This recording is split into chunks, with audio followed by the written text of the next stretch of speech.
Hello and welcome to Perspectives, where we take a deep dive into the issues of the day as usual, and where we take a look at people's opinion on such issues. I am Ruth Osime.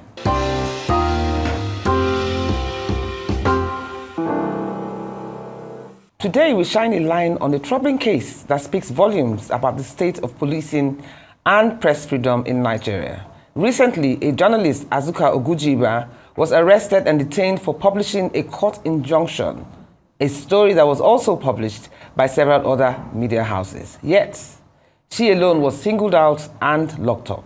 That act left many asking, why her? And why at all? You see, this isn't just about one arrest. It speaks to a deeper crisis of trust.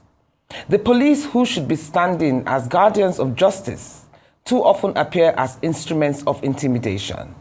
From the scars of #EndSARS to countless stories of harassment, brutality, and even death in custody, Nigerians continue to ask whether the force protects citizens or persecutes them. If policing is to regain credibility, it must confront its own failings. The force must clean up its acts, rebuild trust, and show by its conduct that it stands with the people, not above them.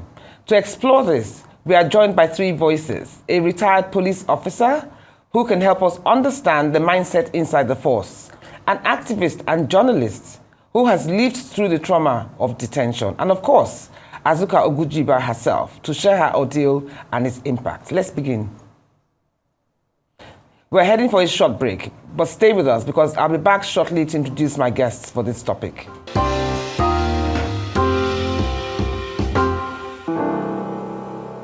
It's my honor now to introduce our guests, starting from Azuka Ogujiuba, a journalist and founder of Media Room Hub, known for her exclusive celebrity and human interest stories. Also joining us is Agba Jalingo, journalist and activist, the publisher of Cross River Watch and a leading voice for press freedom, democracy and accountability in Nigeria. And last but certainly not the least, Lawrence Alobi, a retired commissioner of police and lawyer. As Police Commissioner for the Federal Capital Territory, Mr. Alobi coordinated and supervised major national security operations. So good to have all of you here with me today. So let's start with you, Azuka. Welcome to Perspectives. Thank you. Now, start from the beginning. How did this happen? What ignited it? Oh, okay. I run Media Room Hub Media on Instagram, and of course, we know that in the media world, a lot of us also strive on advertorials. You know, people pay for adverts and stuff. So once in a while, we get things like that and we publish it. So the head of Capital Gardens, his name is the head of media Capital Gardens. His name is Aziz Salami. Contacted us and said that they have some publications that they want us to publish. So I sent him my rates. And when I didn't look at it, I didn't look at it initially. I sent it to Tiana, who is my main handler, and she said that it's a court order. So I called him back. I said, yeah. I mean, what's this about? Because I'm a trained journalist. I wouldn't just put anything on my side without any clarification from parties involved, you know. So he said, no, that is a court order that the judge authorized it, and it's going on all, like over 10 media houses are going to publish the same thing. So I said, okay, can I see what the judge sent to you guys, you know? So I looked at it, I read it, and it was signed by Justice Ashade. She's the one that gave the ruling. So we went ahead and we published. Then I think after like a month, I got this WhatsApp message. You know, a lot of times you get funny messages and I just ignored. So when I looked at it again, it was actually a letter from the Inspector General of Police's office. It was sent to me by one Josephine Ometere. So I said, okay, I don't know what I didn't do anything wrong, so I'm going to go. But the mistake I made was that I didn't call chairman, because normally when they invite you like that, you have to call the chairman of these newspapers and also the editor, Shaka Mamodo. I didn't call them because I know I didn't do anything, so I went. So when I got to Abuja, I called another senior police officer who is still practicing. So he called her and said that the lady that at the IPO was, her name is Ifoma Ifiogoli. She's the one that even orchestrated everything, you know. So he called her and told her that treat this case with tact. So I left this office and I went to see Former's office. When I got into her office, I'm like, hello, it was so nice, I was friendly, trying to be chatty with her. She just looked at me, head to toe. This was when you got to Abuja? Yes, when I got to Former's office. She looked at me, head to toe, and looked away. And I said, let me even look for another way to enter this woman again. I said, I like your weave on, it's so nice, it's beautiful. Can you give me your plug's number? It wasn't working. I just said, let me just sit down. I sat down. Then she started interrogating me. She said that I'm here because of cyberbullying. I said, cyberbullying. I said, I don't do gossip on my page. I don't even do politics on my page. We just do fashion events and coverages, you know. She now gave me the petition. Although I went with 2 lawyers, gave me the petition. I went through the petition. I'm like, this thing that you're calling cyberbullying, over 10 media houses published, like This Day newspaper, Guardian newspaper, The Nation's newspaper, Punch, Sun, Telegraph, even TVC, they all published this thing. So even if you think my media house is not big enough, these are respected, established media houses. So they will not go ahead if this is not verified, you know. And she looked at me and said, you used to work in this day. I said, I used to work in This Day. Do you know Isicho Sangbi? I said, yes, it's my friend and my former colleague. So when she now said she knows Isiche, I'm like, thank God, somebody that she knows. Let me quickly call Isiche to talk to her. Because the way she was interrogating me, you think that me and her, we met before, we've had a fight or we had an issue. She was so aggressive for no reason. So aggressive, so unfriendly, like she was coming for me with a cutlass or something, you know. So I just said, let me quickly call Isiche. So I say, Isiche, I did hear one policewoman there would interrogate me, and she just open eye for me, I beg, and she know you. Let me talk to her because I don't know the way she's doing, like I'm in trouble. So I said, Isiche would like to speak with you. So I gave her the phone to talk to Isiche. They spoke and everything. And while she was talking to Isiche, she was looking at me like, oh, you're calling people Abi, that kind of, you know, I can see, you know, the eyes, the languages, she was giving the sign and everything. So after they spoke, she now said, okay, I'm going to give you bail, get a shorty, then you come back in 2 weeks' time. And I said, well, in my mind, I said, I'm free, you know. So I called my friend who works in Abuja, and she works in the government. She came around and she signed and did what they asked her to. They said that, she has to bring her original. They stressed my friend. They were just looking for everything. This was the first time that you were invited, not the second time? No, the first time. That was on Tuesday.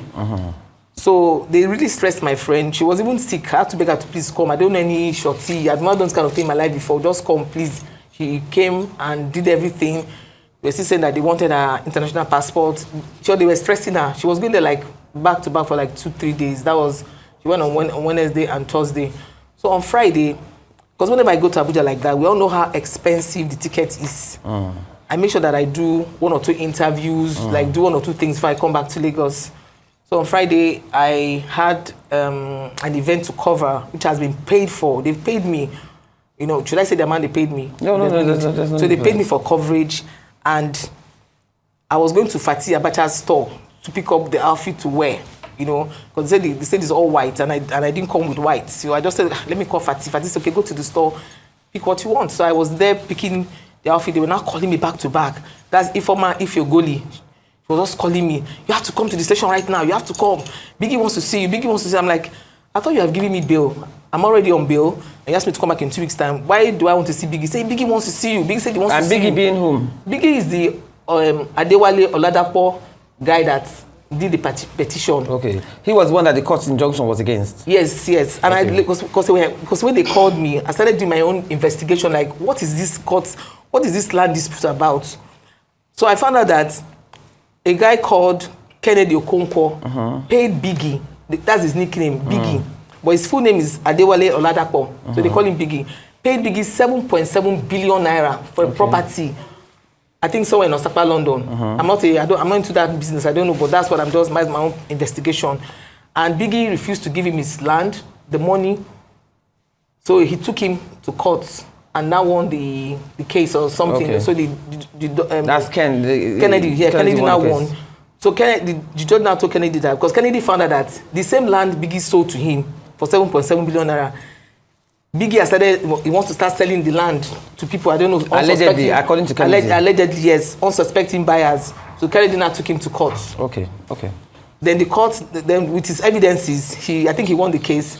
So the judge now asked him to go to the media houses and do an announcement that this property is in dispute, so that people don't fall victim again or something like that. Okay. So that was what happened, and that's what they said. That's what they said was cyberbullying. Okay, let's get back to tell us, because we're pressed for time. So how did they arrest you the second time? Okay, the second time, while I was with I was in the store, and she was calling me.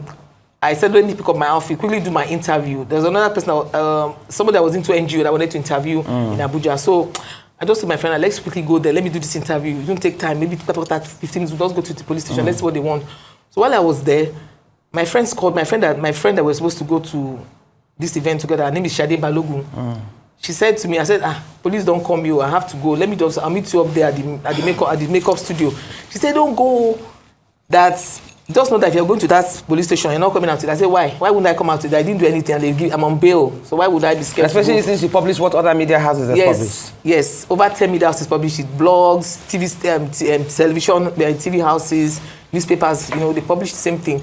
So I said, I'm good. I didn't do anything wrong, and I'm already on bail. She was not the only one that warned me. About 6 people warned that you're not going to come out of that place. They will detain you on Friday. You're going to police station on Friday. You're not coming out of that place. I said I reject it. I'm coming out. I didn't do anything. I didn't kill anybody. I didn't scam. I didn't steal. I didn't murder anybody. Why wouldn't I come out?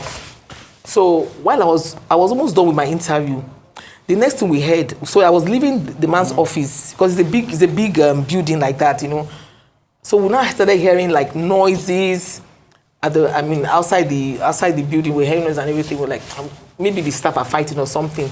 So we came out with my friend. And also that it was one of the policemen that was interrogating me. And they came with guns. They blocked the whole building. They came with guns? Yes, they came with guns. Yes, they blocked the building with their vehicle. How many of them? Maybe about 3 or 4 of them. I think 3 or 4 of them. They blocked the office, the man's gate. They were not struggling with the man's security because they thought they were kidnappers. They didn't come. They were not wearing their uniform.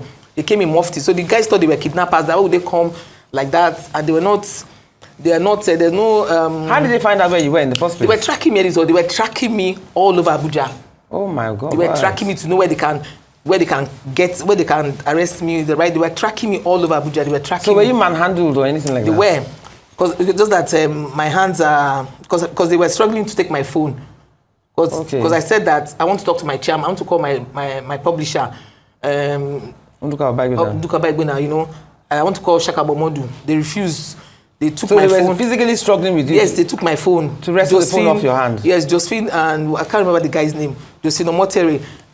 She just took my phone. I said, can I have my phone? Oh, there was a female, the same woman that interviewed you. Yeah, one of them, yes. She actually came with them physically. Yes, physically arrest you. Okay. Now, let me get to Agba Jalingo so we can squeeze as much information into this. What's your take on this story so far? And is it a recurring pattern or intimidation against journalists in Nigeria? Well, Azuka, I sympathize with you. It was your first experience. Okay, you are a seasoned... We are customers already, and it's fine. You get over it after some time. I'm still very traumatized. Oh, sorry about that. I sympathize with you. But please, Ruthie, just give me a few time. Today is the New Yam Festival of my people. Today is what? New Yam Festival of my people in Obudu. So I just want to wish my people in Obudu Kalu Happy New Year. Okay. And most importantly, our Paramount Ruler Chief Kodari, who is on the throne for the first year. Okay. So I wish them the best of our celebrations. Okay. I would say vehemently that this is a pattern with the police these days. And it's growing worse under this IGP. Why so? Yeah, the level of impunity. Last year alone, 751 people were arrested in connection with cybercrime allegations. 751 in Nigeria. And that is the highest number we have seen. I don't think we even saw that under the military. The arrest of people rampantly in this manner. So this IGP has elevated this impunity to a level that is very, very shocking. The police have become for rental. If you have money, anybody harasses you, anybody writes anything, just pay them and they're off. They just get themselves into some vans or hop into an aeroplane and they're off to go and drag these people to wherever they want to take them to. And because defamation is not supported by any law in Lagos State, they usually want to drag you out of Lagos. Yeah, I was just going to ask that. Yeah, defamation is a civil of... matter in Lagos State. Oh, okay. Deliberately, Lagos State government has refused to criminalize defamation. So most of these people always send letters from outside Lagos to come and drag you out of Lagos to other states where why does the law differ from Lagos State and the other states? Well, it depends on the goal of the lawmakers in each of the states. Okay. Because defamation all over the world is supposed to be a civil matter. Yeah. But in Nigeria, we have criminal defamation. Because I have insisted at all times that we cannot criminalize the right to speak or to write. We should stop it. People do not have to always pass through a police station to get to court. We are not saying that people should go out there and speak rubbish or write nonsense about other people. But when people do, the courts are open. Call your lawyer and let people be sued. But in Nigeria, people always want to flex their power. They want to show you that they can deal with you. The only thing that satisfies them is to see you in handcuff, see you in a Black Maria, see you being harassed left, right, and center. That is what gives them satisfaction. They are not looking for justice, actually. Their goal is not to seek justice. Because if their goal is to seek justice, what will it cost you to call your lawyer? Go and file an action in court against that person. But that is not what they want. They want to see you in a police cell. They want to intimidate you and show you that they have power. And this has happened to me several times. like I was telling you, of course, I was arrested by Governor Eddie because I wrote a story that he misappropriated 500 million naira that was meant for the Crossover State Microfinance Bank. They sent the police to come and bundle me from Lagos and kept me in the boot of a Toyota Highlander for 26 hours. No way. Yes, I defecated on my body twice in handcuffs for 26 hours from Lagos to Calabar. When we got to Uyo, they brought me out of the But why boot. were you kept there for 26 hours? I don't know. Understand. How long was the drive? I don't know. I was in the boot, so I didn't even know what was happening. For 26 hours? Yes, that's exactly what happened to me. On yourself? Yes, I did twice, actually. When we got to Uyo, I was brought out. They allowed me to clean up myself, and then we drove into Calabar. And I was detained for... But how did you know it was 26 hours? Okay, you were wearing... Of course, I knew when they took me off. I wasn't wearing a wristwatch, and I knew when we got down. Okay, so you knew... Okay. Yeah, so I was able to put... And then my people were waiting there already. The news was all over the place already. I suspected that they actually wanted to kill me on the road, if not for the fact that the matter was already in the news. Yeah. I suspect that very strongly because the journey ordinarily should not be up to 26 hours. Exactly. So I guess they wanted to do something with me on the road. But even when we got to Calabar, they kept me at the anti-cultism unit of the police for 40 days. 43 days, actually. 43 days? Yes, then I was dumped in African prison. Were you allowed to see a lawyer? The whole world was shouting. They weren't ready to take me to court. They said I should write an apology. And I said, I will not write an apology because I didn't do anything wrong. And then they charged me for terrorism, treasonable felony, attempts to overthrow President Buhari and Governor Ede. And the rest of them, all those frivolous charges, and I was dumped in prison for 6 months. Okay, so what made them release you in the end? I was kept in prison, charged. It was the court that released me. I was on trial for 3 years until the court discharged and acquitted me. Wow. But that wasn't enough. 1 year down the line, they came again for me because I also wrote a story about the fact that the wife of the governor's younger brother, that I alleged that... the governor's younger brother? Yes, our former governor now, that he hired somebody to write her law school exams. They sent people again, came and arrested me. But took did me you have evidence? Of course, we went to court, the court discharged and acquitted me. If I didn't have evidence, the court would not have acquitted me. They took me to Abuja again. I was arraigned in Abuja under this section 24 that I violated section 24 of the Cybercrime Act. I was on trial for 2 years again. I was discharged and acquitted. But how long were you kept in Abuja? I was detained in Kuje prison for 9 days. Wow. After Calabar for 6 months. And then recently again, only about last month. You're a regular customer. There's a certain lady who I refer to as a non-entity actually, because she's not a very important person, but obviously she has some connection with some people at the top hierarchy of the police. Her name is also Agba. She's threatening and bullying people in Cross River State until one person ran to a lawyer to help her. She owns a restaurant. She went to eat there. And I think she suspected that they were struggling a boyfriend or so. And she was threatening to kill that lady. That she's an ex-girlfriend of a former and incumbent governor and all of that. She said so many things. And when we got hold of that information, I decided to put them in public as a journalist, which is our job. She also petitioned me and the lawyer to that lady to the National Cybercrime Center in Abuja. And the police again sent us an invitation. I went to Abuja, but we're not detained this time around. And they took our statements and granted us bail like they did to her. I think that if not for the courts that are on holidays, the police were bent on charging us to court for another criminal charge. For doing what? For just doing my job as a journalist. Doing my job as a journalist. And then people feel that we have some persons within the police hierarchy, we can press buttons and make sure that we deal with you. It is a recurring thing. Look at what they are doing to Shore, for instance. Persistently, they don't want us to talk. See, the Cybercrime Act was enacted merely to deal with journalists and dissenters on social media. That law is of no other use. That's just Section 24. That is what they are using to run after us everywhere. And that is why civil society organizations and journalists are fighting tooth and nail to see that that law is repealed. Because it is just a tool in the hands of politicians to run after us and harass us. Let's get to Mr. Lawrence in the house, please. Okay, Mr. Lawrence, good to see you. Can you hear us? Yeah, good morning. How are you? Good morning. Good to see you. And I'm assuming I can hear you clearly, yes. Yes, I'm assuming that you've been listening to what my two guests have spoken so far. That's Agba, Jalingo and Azuka Ogujiuba. So I want to ask you, when you hear stories like this, being arrested for simply doing their jobs, what does this say about how power is used within the force?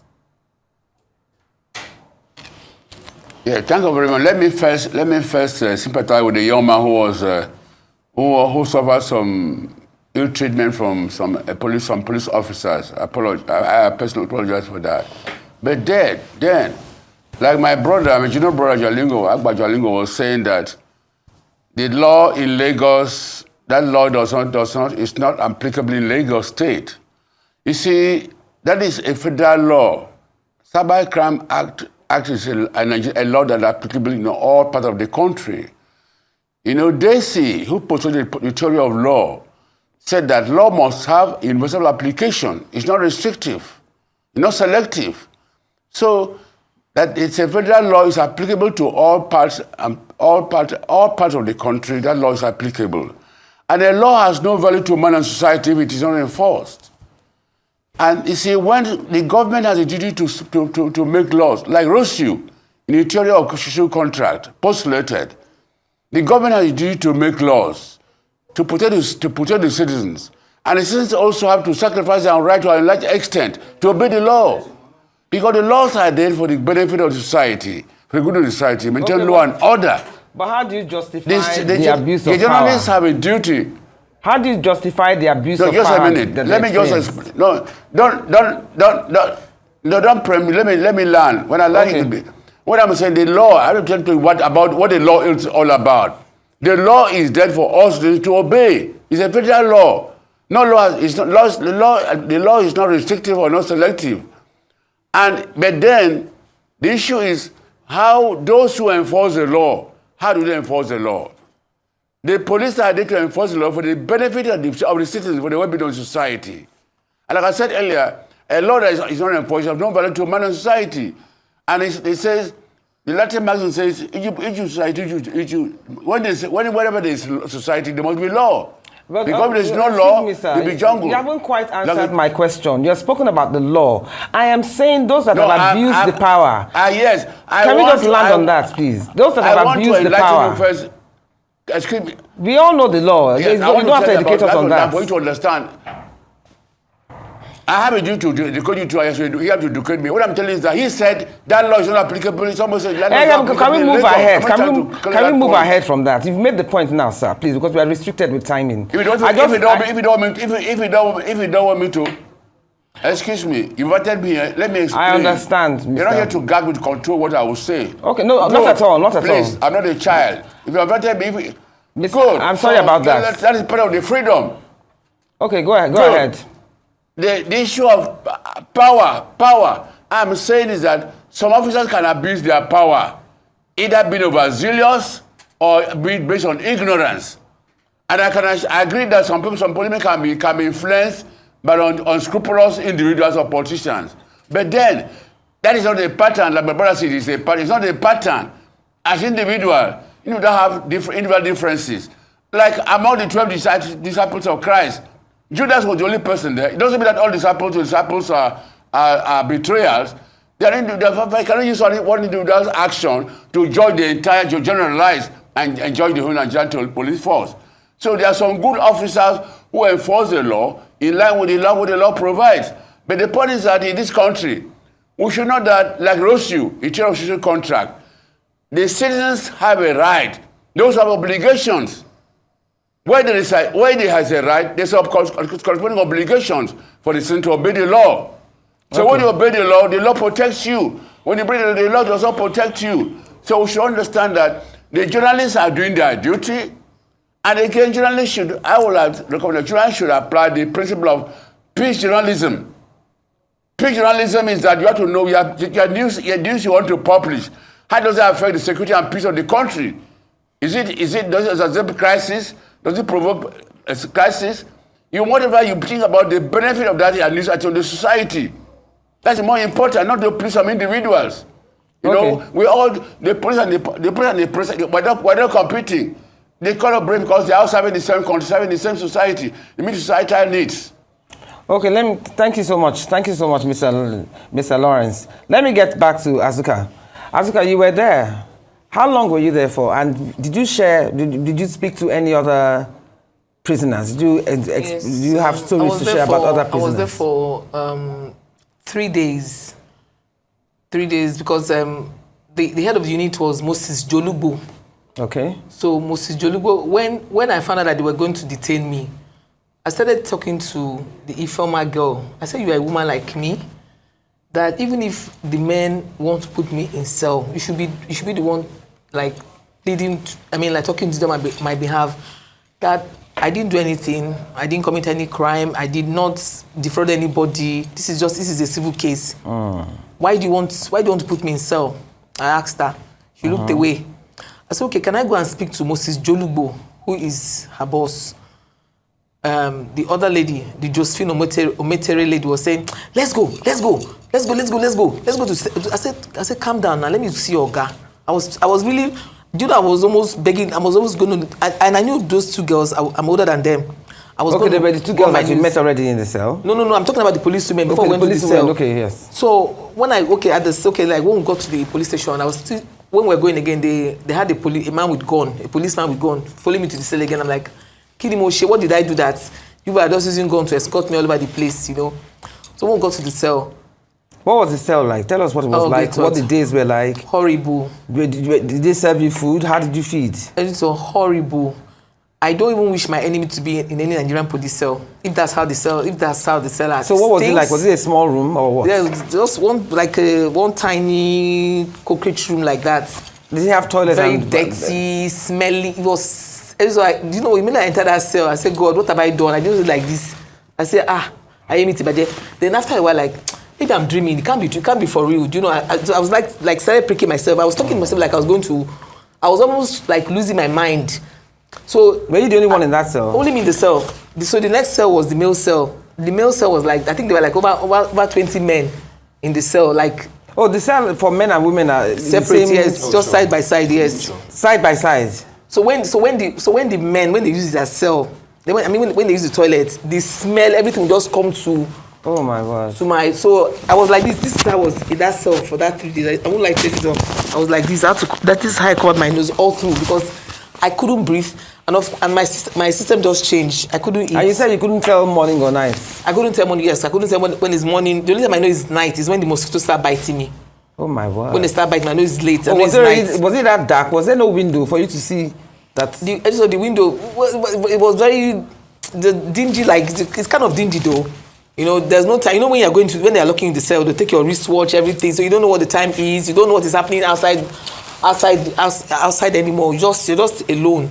So the only time I know that is late is when the mosquitoes start feasting on my body. The mosquitoes are so they are not scared. You know, normal mosquitoes when they'll run. This one they will stand there. They'll just perch like you'll be hitting yourself, like slapping yourself like you want to run mad. So for that 3 days I couldn't sleep. I didn't sleep. I was standing. I was just alone all through the 3 days. I was alone. It was like a day before I left. They brought in another girl. One girl, I think her name is Amina. Because she came in, as a journalist, I became curious to know why she was brought to the cell. She said she was standing by the bus stop.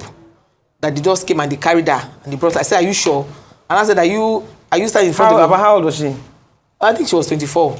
I said, "Are you standing in front of a hotel? Are you a prostitute?" I asked her. I said, "Yeah," because the only reason that they can just carry anybody like that is that you're a prostitute maybe they saw you in a very funny area. I said, no, that she went to see her friends. I said, okay, what time before you came in now, what time was it? He says 10:30. So and I asked, is that so when the policewoman came later, I said, is there a coffee in Abuja that people cannot, as a journalist, I became curious. Is there a coffee in Abuja that people cannot walk around freely? She said, no, there's no coffee. I said, okay. So the girl cried from that night till the next morning before I left. Because she wasn't allowed to make any phone calls or anything like that. People actually came for her. So that I heard them say that these people are too small, they don't get anything, they don't fit do anything for you. Call person like they're trying to say that the person that she don't have money. Call somebody with money to that has money. Yes, that's what they were telling her. I even was when I was leaving the next morning. She was saying, until they leave me. I said, they don't speak. They've called me to go now. I have to go. I can't, stay here. Let me go and sort my own. So I gave her some money. The food my friend, because my friend brought food for me. Shade Balogun. She was able to locate where I was. So she went. She knows I like to eat snails. So she went to Bioback to buy those big snails. That since things are not cheap, they're not cheap. They're not cheap food. She brought. I think she spent almost. I can't what the receipt she showed me was almost 50,000 naira. The food she brought. They now poured my food inside a small nylon bag. Who poured it inside? The police women. Oh, they poured it. Why did they? They said I can't eat the proper plate inside the cell. Are you serious? I was not even going to eat because I even lost my appetite. So then she bought me some juice, drinks, and they said that they have to pour it inside nylon bag too. Even the juice as well. Yes, that if I want to drink water, it has to be pure water. I can't drink bottled water. That's what they said. I just gave the food to the police women. I said I gave everything to them. Nothing that everything that my friends brought for me, I gave it to the police. My friends started. The police woman herself, and she took it. Yes, of course they took it. Yes, they took it. So Shade Balogun started crying. That what did she do? That why you put her like she's a criminal? She didn't do anything. My friend was weeping. Okay. She was crying like a baby. Speaking of which, let me ask Agba Jalingo. I'm sure you have some horror stories like this as well, similar to Shell. But I want to ask you about this rogue police officers issue. How much is it about politicians or vested interests using police as, their private tool? Well, I think it's part of the reasons why they don't pay police well. They don't allow them to have their independence. So you think it's financial broke, lack that makes them, that increases the corruption in their I think sector? They pauperize them so they can continue to make them a militia for the elite. For now, what they are, I should say that there are some, I think I need to say this, there are some very, very fine police officers and even the other ranks. In all my experiences with the police, if not for these few ones, there are occasions when you could almost have cases of mental illness. You could break down inside those detention centers. It is, but in every way they lock you up, there will always be a few of them who are very decent, who are concerned about your condition, knowing that you are an innocent person. True. In all my experiences, even this last one that we went to Abuja, the men that interrogated us are some of the finest policemen I've ever met. Are you serious? Since I've been meeting with them. They were very disciplined, they were very civil in their interaction with us. And I understand that the insistence that they are going to take us to court is because of pressure that is coming from somewhere that is higher than them. And I understand that. Even in Calabar, where I was detained at the anti-cultism unit for 43 days, I also met some very nice policemen that we have kept that relationship. But did you meet any prisoners like yourself who had harrowing stories to tell?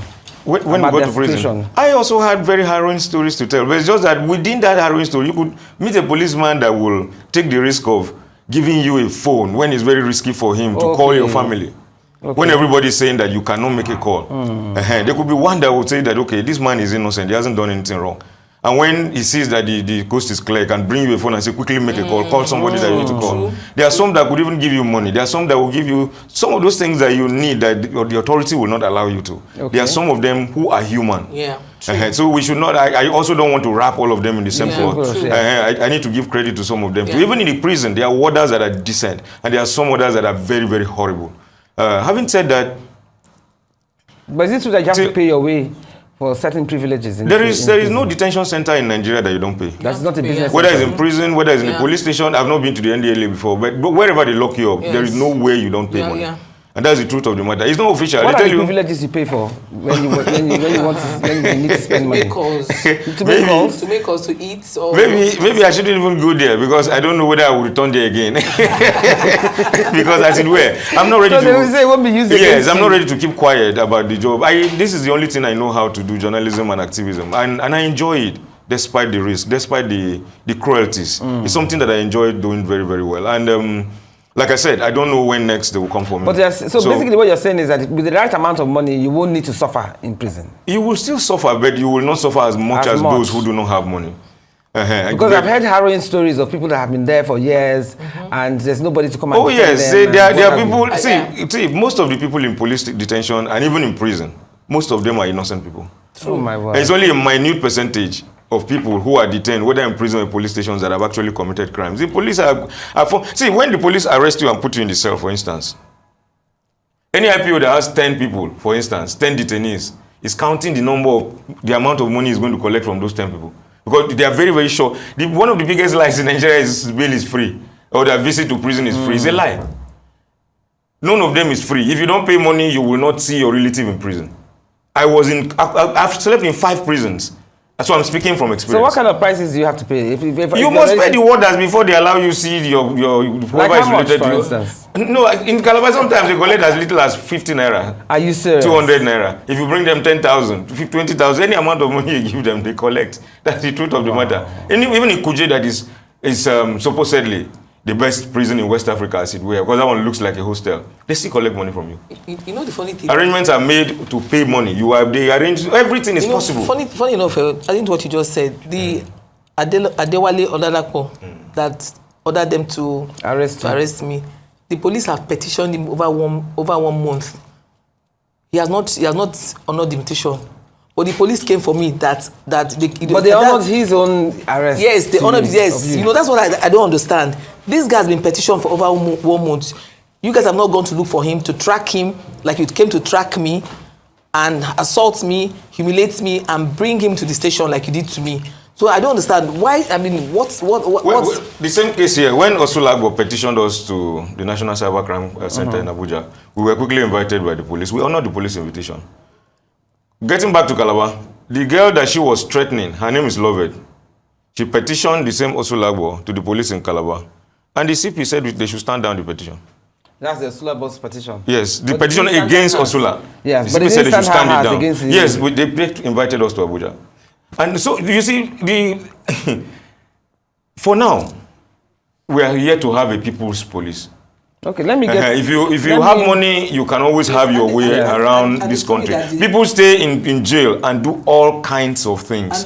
And also all kinds of things. People can stay in jail. Yeah.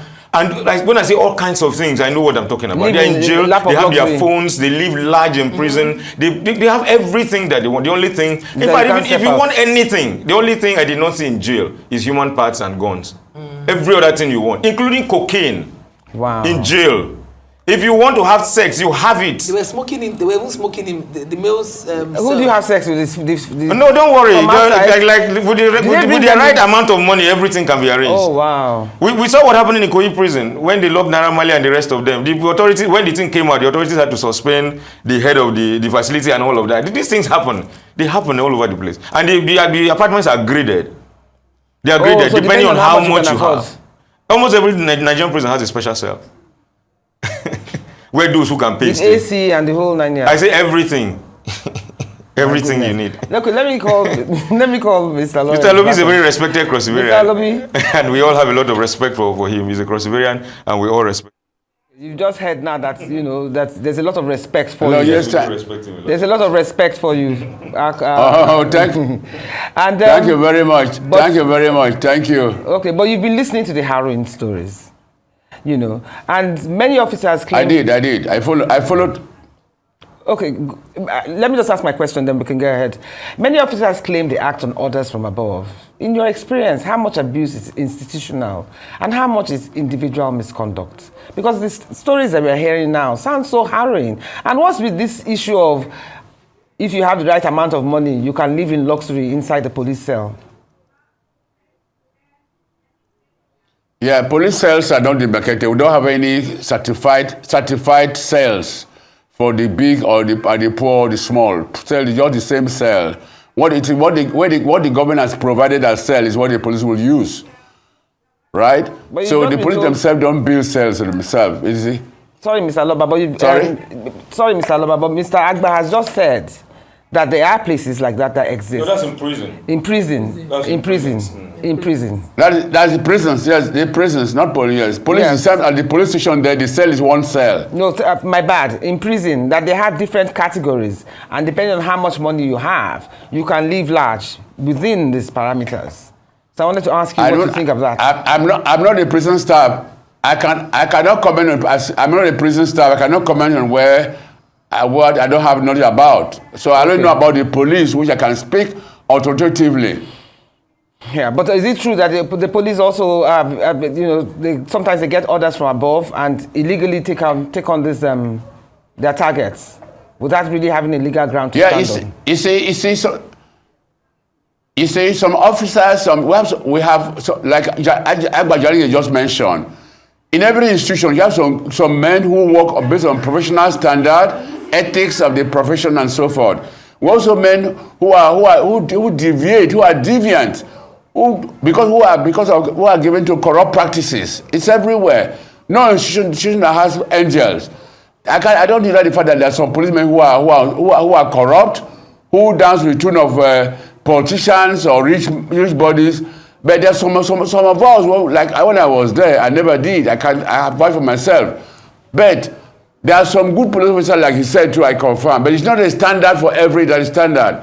And again, leadership determines followership. The leader, the commissioner of police or the area commander, his style of policing, style of administration will determine how the boys behave. Because when I was in service, I tell them, if you are corrupt, you cannot work in my command. You better find somewhere else.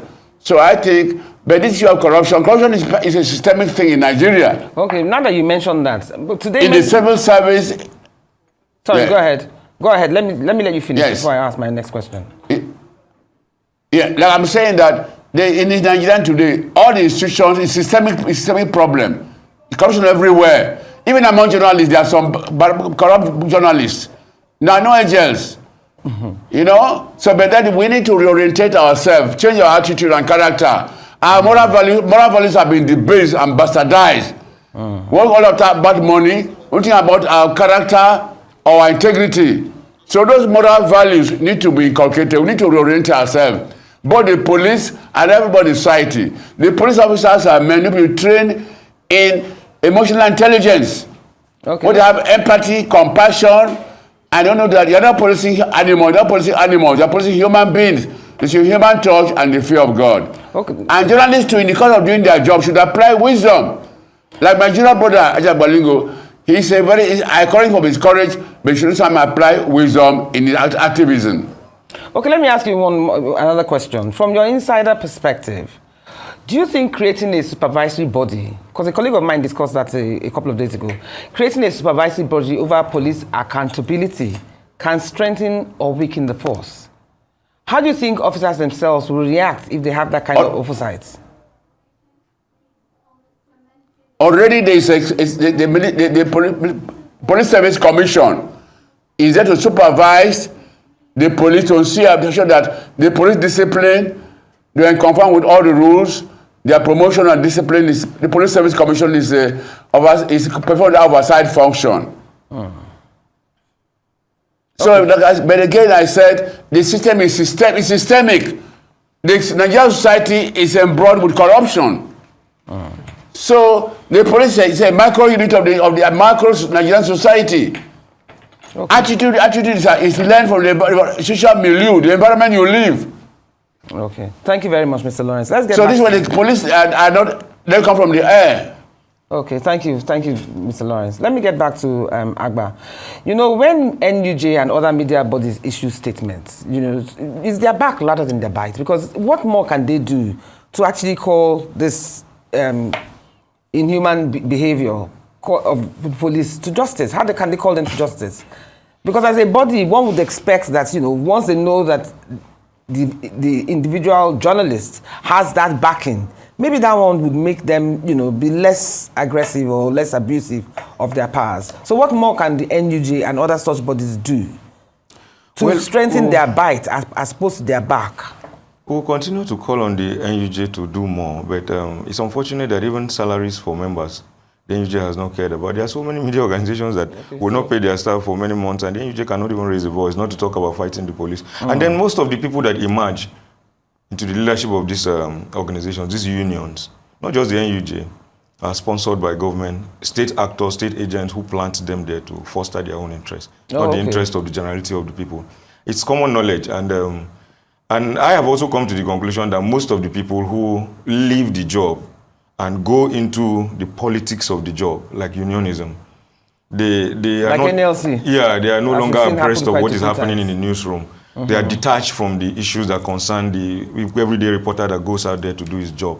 But I should also add that the problem today, people will continue to advise us to apply wisdom, to do our job, that we are not saints and all of that. I don't think that there is sainthood in mortality anywhere. I agree with that. But the problem today, if you look around the world, it's not just the problem of the journalist. The journalist is not the problem. Look at the sheer number of journalists that have been killed in Gaza, for instance. Yeah. Look at the way and manner, even in the US, in Germany, in France, the way they are arresting journalists because they are trying to say what those in government do not want them to say. Look around Africa. So the problem is not the journalists. Unfortunately, the reins of power across the globe have been handed over to power-drunk human beings who are angry with those of us who are exposing these ills that they are doing. It is not just a Nigerian thing. Look across the globe. You will know that the journalist has become a target for men of power. They wish and desire that we will be exterminated, all of us, and will not have a voice to say. People are asking, can you give us access to go into Gaza? People are asking, in Nigeria, there are places that and this is not just about the police, even the military, they don't want to see us. Anytime they see us, they consider us interlopers. And this has actually driven so many of our professionals away from the teaching issues in the newsroom. And just like I heard her saying something that she just does events and fashion, because people just want to do those things that will not bring them any problem. That's safe. Because everybody is trying to avoid any one detention or being dragged to court and all of that. And the few of us that are still out there trying to do this, every day they try to demonize us. Every day they try to make you look like you are the bad person. You are the one that is not doing your job. But just imagine this world or in Nigeria without journalists who are talking. Close your eyes and imagine it. And then for once, you will know what these people will do with us. I want to say that every Nigerian who loves this country must support the journalists, particularly at this time. Because if we don't, this country will sink. The few of us that are still talking, and all other people out there who have the courage, and the younger ones that are looking up to us, who want to actually do this kind of journalism, they have to be encouraged, and we have to support them. Not just the journalists themselves, but even media houses that are staking their integrity to make sure that they give the people a voice. It is important that we continue to support these structures, to support these embers, so that this democracy can survive. If not, one of these days, we may wake up and the revolution will not be televised. Go ahead. Okay, when you said you heard me saying that I like to write fashion, that's from the beginning. That's my forte. Writing lifestyle. It's okay. I would just say that she used to be my editor. She used to be my editor. She used to be this day style editor. Okay. So I worked with her for almost 20 years editor. Almost 20 years. So it's not. I'm not scared. I have a voice. So I'm very stubborn. Very good. Everybody knows I'm very stubborn. And if you can't squeeze my neck, I will speak. Excellent. But I've always loved fashion and arts. That's where I So if I was maybe a political writer, maybe I might be like you too. But let me even ask you, Jalingo. If reforms were truly put on the table and it's been spoken about, what's the first change you would push for to protect citizens and journalists?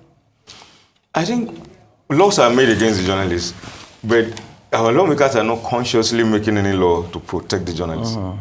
Every day we are being harassed, both online and offline. Journalists have been attacked and even killed. If we had time, I could list a long list of Nigerian journalists that have been killed.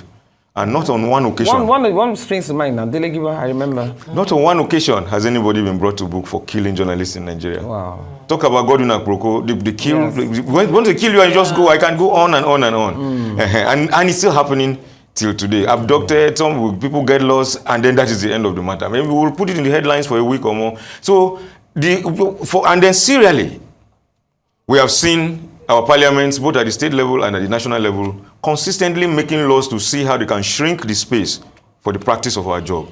But you barely see anybody talking about making laws that will protect us in the field. Yeah. Nobody is doing that. And I will think that talking about reforms, we must advocate for the various houses of parliament to begin to think about how to make laws that will protect us. And then secondly, people should be brought to book for attacking us. Not just offline, but even online. Because if you go online these days, there's an increasing number of people who are attacked, page boys generally, paid by politicians, paid by rich people to come after journalists, both online and offline. We need to be protected in the course of doing our job. It's very, very important that we do that. And then for security agencies who take pleasure in dealing with us, but for most of them, it gives them a lot of joy. They want to use us to prove a point.